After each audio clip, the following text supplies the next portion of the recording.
Tyrants are getting smarter, and I want to show you their secrets. Around the world, there's a growing group of leaders using new strategies to subvert democracy in covert ways. There's a super interesting chart that shows this. It's a graph of the number of countries in the world over time with multi-party elections. Those are elections where voters have a choice about who to vote for. Because this is so fundamental to democracy, if democracies are dying or there's some rising tide of tyranny in the world, we should see it here. And at first, we do. There's a big decline in the number of democracies here in the 30s to 40s, thanks largely to the rise of fascists like Hitler and Mussolini. Then again, a big drop in the 60s to 70s due to the spread of dictatorship and communism during the Cold War. They lengthened across the map of the world, blotting out the lights of freedom in every country they touched. The trick is in what this graph doesn't show you.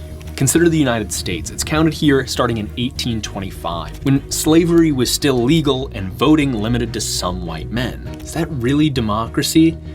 I don't think so. The truth is that tyranny can hide behind elections like this. Often, however, it isn't so obvious. Let's jump to 1950. According to the Constitution, everyone had the right to vote, but in practice, this was restricted by Jim Crow measures that subtly disenfranchised black voters, rendering elections in the South effectively meaningless.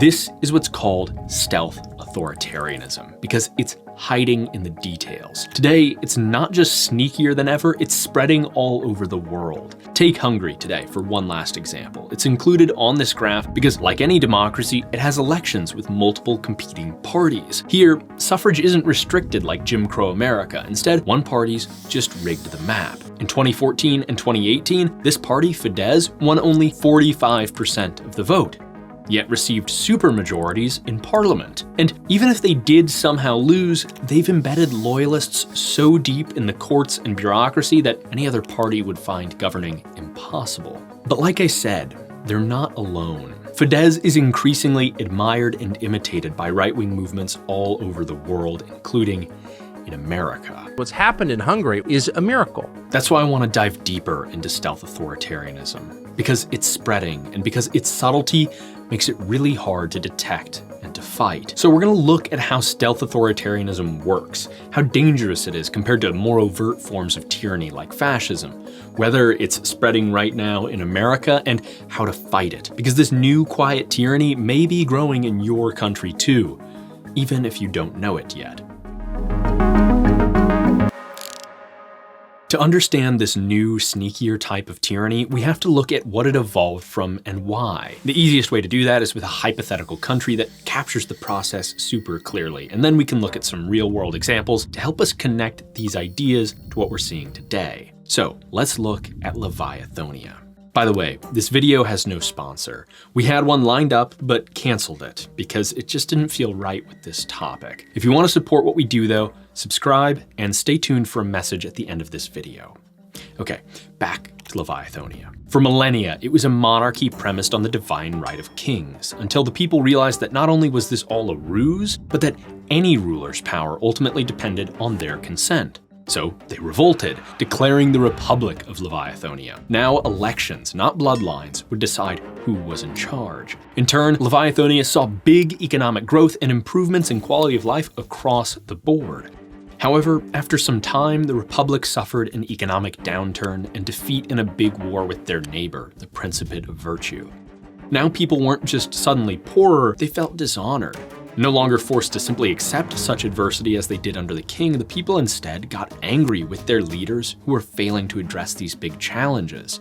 In turn, an aspiring tyrant saw his opportunity. His name was Rudolf Mussolini. I know, very subtle.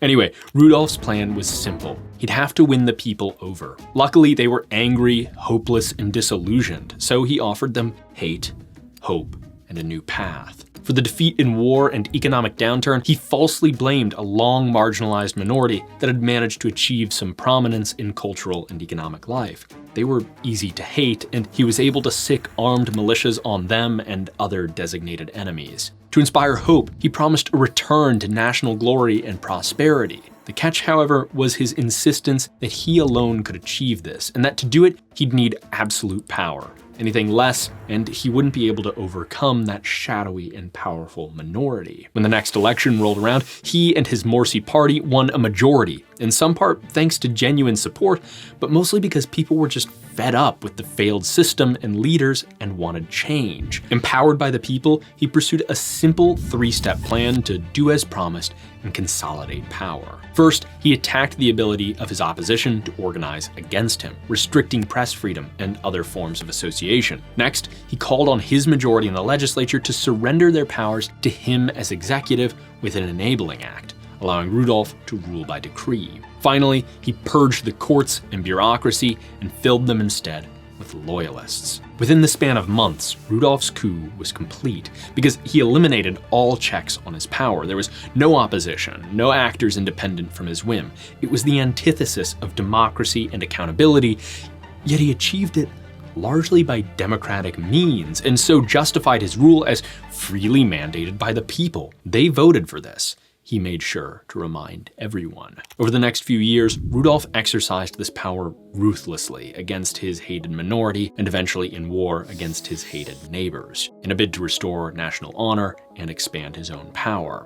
This war, though, did not go his way. In the end, Rudolf devastated LEVIATHONIA so badly that when democracy was finally restored, everyone decided they'd learned their lesson about megalomaniacs who seek absolute power. Unfortunately, post-war economic growth meant that the conditions which favored tyranny were absent anyways. Unfortunately, that didn't last forever, and when hard times came around once more, a new aspiring tyrant saw a similar opportunity. His name was Ronald Puttgen. Ronald is about to invent stealth authoritarianism, the phenomenon we're interested in. So this is the final phase of this hypothetical before we can look at some real-world examples of it. His idea was simple and similar to Rudolf's, with one key distinction. The people were once more angry and hopeless, but they weren't totally disillusioned. They knew the history of what happened last time democracy was abandoned, and they weren't keen to repeat it. So Ronald offered them someone to hate and blame, something to hope for and believe in, and he pitched himself as the fixer.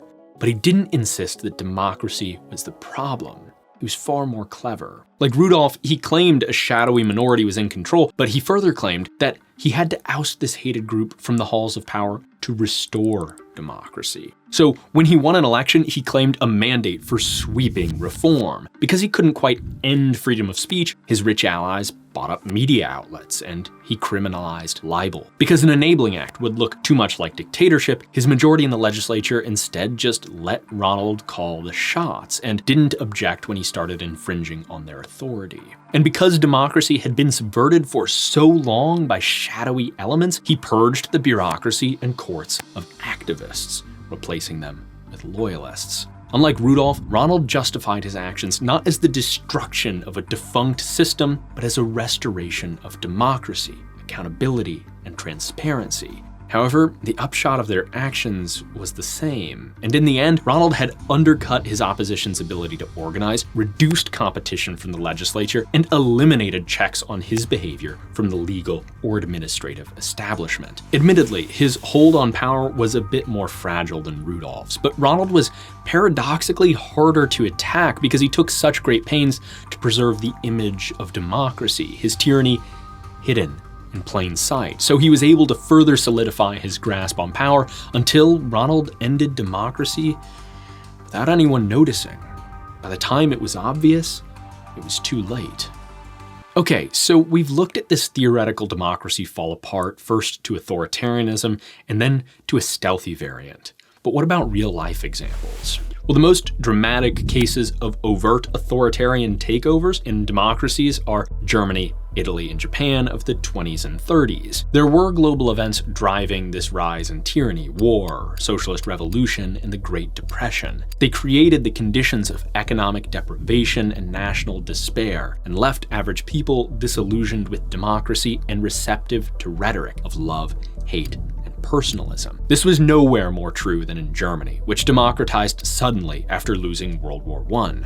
For the country's humiliation in the war and financial troubles, Adolf Hitler blamed the new democracy and the Socialist Party, which led it, but also Jews, long a popular scapegoat in German culture, who seemed disproportionately influential in politics and finance. Beyond this hate, he promised hope in the form of a 1,000-year Reich, which only he could achieve. Once Hitler won a legislative majority in 1933, he essentially abolished Germany's legislature through an enabling act and prohibited opposition parties. After that, one of his first moves was to capture state institutions with the Orwellian titled Law for the Restoration of the Professional Civil Service, which, in reality, merely expelled Jews and political opponents from the bureaucracy. The timetable established for the supreme rule of Nazism was clicking along like clockwork. Democracy was over in Germany, undermined first by widespread suffering which political leaders proved incompetent to solve, and then destroyed by a man who swept in with an alternative vision that combined hope,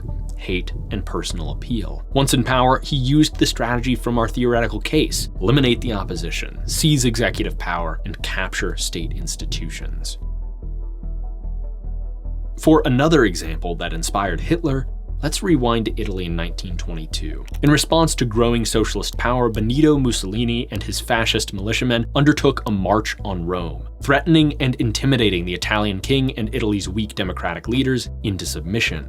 In turn, Mussolini was appointed prime minister, won a massive legislative majority in 1924, and set about consolidating power. First came censorship laws and restrictions on the activity of labor unions. Then, the outlawing of opposition parties. By 1926, Mussolini was ready for the coup de grace, an enabling act that empowered him to rule by decree.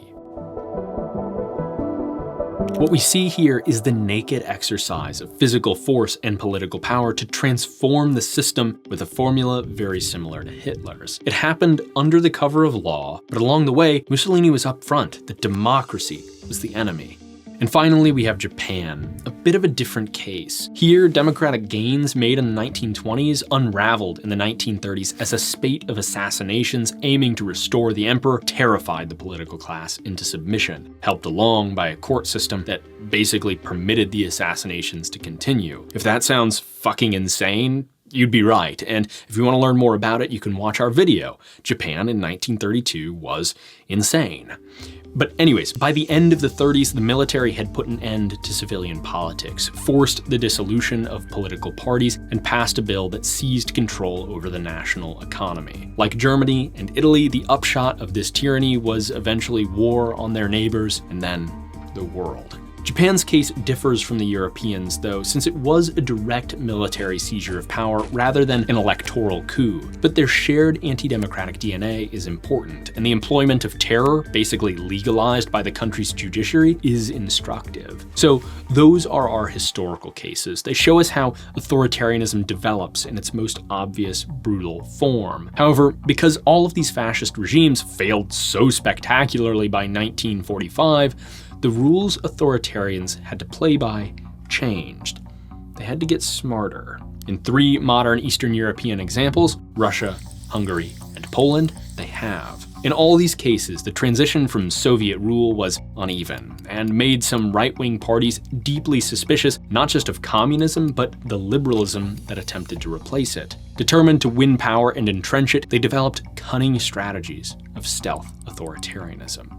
Campaigning on hopeful promises for Hungarian families and hatred for globalists like George Soros, Viktor Orbán's Fidesz party capitalized on discontent in the wake of the 2008 financial crisis and achieved a legislative supermajority. In turn, they rewrote Hungary's constitution and redrew the electoral map to entrench Fidesz. Remember how they've won supermajorities in 2 elections since 2010 with only 45% of the vote. As if that weren't enough to disadvantage opposition, rich allies to the party have also bought out media outlets, turning them into supporters of Fidesz party line, even as they remain nominally independent. And lastly, to dispatch any administrative roadblocks, Orbán politicized the bureaucracy, replacing professionals with loyalists at all levels in the name of efficiency.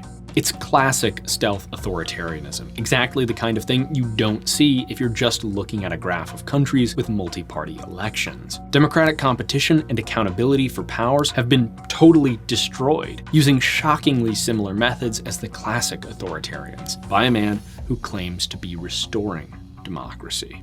We fought for Christian democracy in the 20th century and continue to fight to this day. Similarly, though Putin has completely hollowed out Russian democracy since his first election in 2010, imprisoning opposition leaders and racking up laughably fraudulent vote shares, he's managed to do so while studiously retaining an appearance of lawfulness. For example, instead of ignoring presidential term limits in 2008, he moved to the office of prime minister before reforming term limits and returning to the presidency in 2012, where he remains today. Perhaps the masterstroke in Putin's stealth maneuvers, though, has been his criminalization of libel. Unlike in Mussolini's Italy, Russia's constitution guarantees the freedom of the press. So, rather than revoke this essential feature of any free society, Putin has instead relied on an expansive definition and unusually harsh punishments for libel. This frees him from the need to overturn a core constitutional right while providing the same security from critical coverage that Mussolini enjoyed. And finally, we have Poland. In 2015, the right populist Law and Justice Party won the country's parliamentary elections, using recent pro-migrant European Union policy as a wedge issue to force out the EU-friendly incumbents. Immediately, Law and Justice engaged in a showdown with Poland's powerful constitutional tribunal, successfully forcing a number of justices recently nominated by the prior parliament off the bench. They were replaced with loyalists, and the forced retirements of lower judges effectively secured a judiciary subservient to law and justice. Their victories against the courts paved the road for a reorganization of the bureaucracy and a protest law that highly restricted opposition demonstrations. Compared to Hitler or Mussolini or even Putin, both Fidesz and Law and Justice had to be especially sneaky because EU membership, on which their economies depend, requires democratic systems and rule of law be observed. But the fact that, despite these restrictions, they were so able to consolidate power tells us how effective stealth authoritarianism can be. The new authoritarians are good at their game.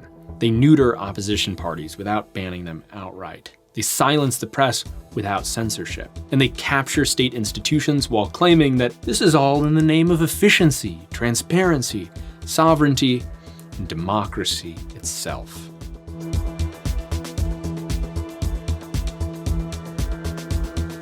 Now you might be thinking, this is bad, but it's really nothing compared to Hitler or Mussolini. And that's true, at least so far, because this is the whole point of stealth authoritarianism, to convince people that the surface differences between these movements matter more than the similarities in their approaches to power, the intolerance of opposition, and consolidation of executive authority. But these maneuvers only end one way, with the erosion of democratic accountability and the enabling of megalomaniacal behavior. That means it can achieve similar results while being harder to combat. And worse still, the more this stealthy method spreads, the more its overt counterpart becomes accepted. And that brings us to whether this is happening in America today. To explore this, I want to first take a quick look at America's recent political history to map the conditions, rhetoric, and authoritarian strategies like we did with our theoretical, historical, and contemporary cases. As for conditions, there's been no shortage of those that authoritarians like to take advantage of. A messy and unpopular war on terror, the worst economic downturn since the Great Depression, the loss of jobs to globalization,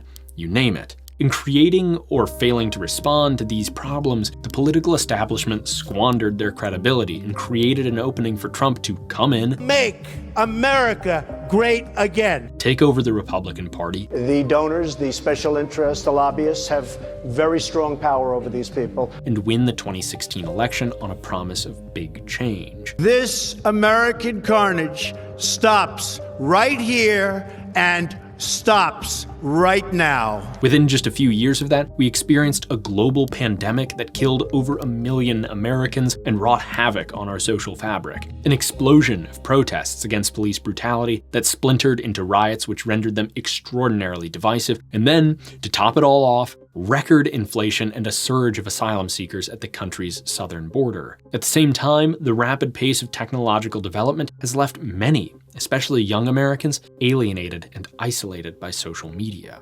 Moreover, despite beating Trump once and promising to restore faith in the American system, Joe Biden proved simply too old to inspire anyone's confidence, leaving people similarly vulnerable to deceptive rhetoric based on simple solutions and hateable villains. Dislodge those shadowy elites, deport those migrants they're supposedly importing, keep the country safe by keeping it closed. And Donald Trump, through his undeniable showmanship, has mastered this rhetoric while insisting that I alone can fix it. Something which excuses his own extraordinary hypocrisies while fostering a cult of personality. The conditions are there, the telltale rhetoric too. So, in power, has Trump, and behind him the now loyal Republican Party, acted more like the stealthy or overt authoritarians? And does it matter which? For starters, Trump has made some moves that look a lot like our examples of stealth authoritarianism. He's lately issued executive orders threatening federal funding for universities that don't sufficiently crack down on campus protests against his policies, a simple way to limit opposition speech without overt bans. Moreover, like Hungary's Orbán, he's had the benefit of a close ally buying an influential media outlet, with Elon Musk's purchase of Twitter. And like Russia's Putin, he's publicly mulled the criminalization of libel. Lastly, he continues to benefit from key actions taken in his first term that bear a strong resemblance to the court-packing tactics employed in Poland. In 2016, he was able to fill a Supreme Court seat which opened under Obama, because Republicans kept it vacant for a record-breaking duration, claiming it shouldn't be filled during an election year. This defied all existing precedent in the Senate, and sure enough, when another seat opened mere weeks before the 2020 election, the same Republicans quickly filled it with a Trump appointee. Maybe that just seems like political hardball, but the upshot has been the erosion of accountability, as the conservative majority court recently ruled that the president has total legal immunity for any official action. More revealing still of his anti-legal intentions, as other courts have lately ruled against his administration's blatant civil rights violations, Trump has openly called for the ousting of those judges. It's here, in Trump's clashes with the legal establishment, that the line between stealth and overt authoritarianism begins to blur, especially around his attempts to reform the bureaucracy. Trump and Doge have aggressively purged the civil service, firing more than 20,000 federal workers, bringing independent agencies like USAID directly under presidential control, and slashing other departments' budgets by executive fiat. In classic stealth authoritarian fashion, they've insisted that this is necessary to restore professionalism and efficiency, while the upshot has been a massive expansion of executive power over legislative prerogatives without an overt enabling act. Not only is some restructuring like this a near constant in stealthy and overt authoritarian strategies, Trump has taken it more into the overt camp by directly violating constitutional separations of powers and defying federal court orders. And there are more moves that are closer to what happened in Germany, Italy, and Japan than in Poland, Hungary, or even Russia. Take January 6th, 2021, when a mob of Trump supporters stormed the US Capitol in an attempt to interrupt the proceedings confirming Joe Biden's victory in the 2020 election, after Trump spent months peddling a lie that that election had been stolen from him. It's got all the markings of Mussolini's March on Rome and the Hitlerian penchant for shadowy conspiracy theories based in pure imagination to stir up violent fury. Even worse, Trump went further by pressuring his vice president to unilaterally annul the results, and upon returning to the White House, by pardoning the rioters, echoing the permissive treatment granted by Japan's courts to the 1930s terrorists. Finally, though Trump has made some stealthy moves to muzzle opposition, he hasn't stopped there. On his direction, immigration enforcement authorities have lately detained multiple pro-Palestine student protesters without charges and deported migrants accused of gang membership without presenting evidence. Even if those targeted lack full citizenship, legal residents and undocumented migrants still possess due process rights which have been flagrantly violated. In some cases, again, in open defiance of court orders. Not to mention, one of Trump's first executive orders since taking office attempted to proclaim an end to birthright citizenship, in direct contradiction to some of the clearest language in the Constitution. It's not hard to see how these deportations, Mussolini's favorite way of dealing with opponents, could expand against citizens next. I'd like to go a step further. I mean, I say we also have homegrown criminals. This is perhaps the key idea. Not only is there a new, stealthy form of authoritarianism growing right under our noses, all over the world, the more it grows, it paves the way for more brazen, overt, and brutal forms of authoritarianism. On the one hand, this is pretty intuitive. Less opposition and more power concentrated in the hands of one man lead to greater abuses. But it goes further than that. Both Trump and Ozan have publicly voiced support for Vladimir Putin and his invasion of Ukraine, while the three of them just the other day voiced their shared opposition to the International Criminal Court, a show of support for Benjamin Netanyahu, who has carried out his own project of stealthy, yet increasingly overt authoritarianism in Israel, among so many other horrors. Moreover, Poland's Law and Justice Party and Hungary's Fidesz have a long history of defending each other from EU attempts to thwart their tyranny building. In turn, stealth authoritarianism doesn't just risk evolving into overt repression at home. It can also spread exponentially as aspiring tyrants see each other as useful allies in smashing the democratic world order posed to their aggrandizement. This is scary because it really could destabilize both domestic and global politics in ways that we haven't seen since the 1930s and 1940s. Trump has his sights set on territorial expansion, making comments about taking over Greenland, Canada, Panama, and Gaza. His centralization of power combined with capricious tariff policy could very well drive the American and world economies into the ground, creating the social conditions for authoritarianism here and elsewhere. We could easily see a new cycle of violence and intimidation spiral out of control, both at home and abroad. Not to mention, we didn't even get into this in the intro, but look at this drop at the end of our chart. 2017 to 2024 was the largest overt 7-year decline in worldwide democracies since 1970, the same drop as 1932 to 1936. Now, this is all a very grim picture, but there is hope. First of all, stealth authoritarianism is being rolled back in Poland right now, thanks to a sensible, broad coalition of parties from the left to center-right, setting an example for the rest of us. Second, if we're looking at America, the obstacles to tyranny are serious. Federalism makes meddling in elections very hard, and Americans take their rights very seriously. And lastly, to broaden our perspective, let's look one last time at that chart. Those two big dips in democracy worldwide, democracy did win. And it's not a coincidence, because there is a genuine abiding truth to what the Leviathonians discovered before they threw out their king. The surest power does rest in the consent of the governed. These movements can be beaten.